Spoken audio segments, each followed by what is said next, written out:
Hey, Richard McLemore, ERA King Real Estate.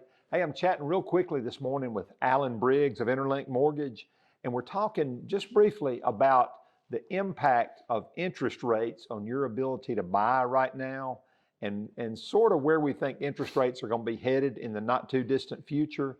And I'm going to defer to Alan to answer those questions for you and try to give you a little bit of information. But just to stress the importance of, if you're on the fence about whether or not you're going to sell and buy a home or buy your first home, right now your buying power is tremendous.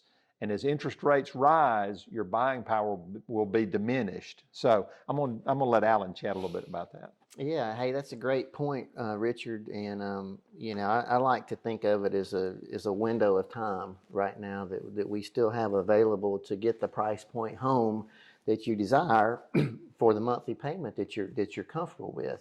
No one has a crystal ball on interest rates, so I can't tell you 100% one way or the other what they're going to do. That's something we have no control over.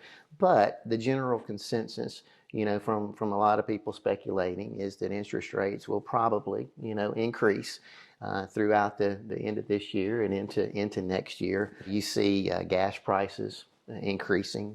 That's usually an indication of what mortgage rates might do. You see inflation happening, so people are already seeing their spending power and the power of the dollar decrease as gas prices go up, as inflation goes up.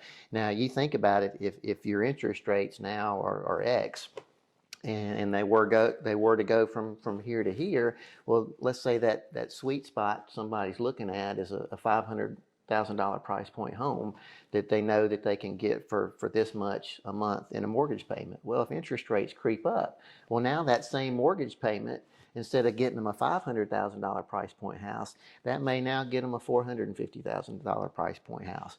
So that window of time I'm talking about, there's still time to get locked in, at a low interest rate. And yeah, they have been going up a little bit, but I remember 18 years ago getting in the business when people thought, 7% and 6% was a good interest rate.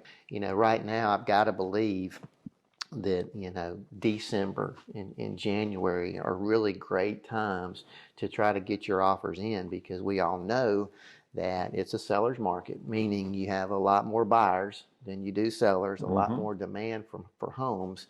Inventory is lower, and things do slow down a little bit in December, January, but when spring rolls around, everybody starts getting out and beating the streets looking for homes. So you've got more of a chance to win that offer on that price point home now than you will in the spring. And you need to do it now during this window of time when the interest rates are still low. Definitely less competition this time of year. So that's great information.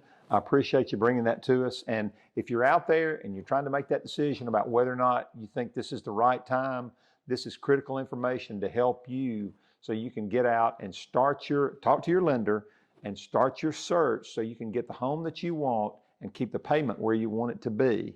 Because as interest rates rise, your buying power will be diminished. And just like Alan said, if you've got that set monthly payment that you want to be at, the interest rates will directly affect the value of the price point of the home that you're going to be able to afford. So as always, if you need a realtor, don't hesitate to reach out. I'll have some information on the screen. Thanks to Alan. If you need a lender, he's a great partner, and I hope you have a great day.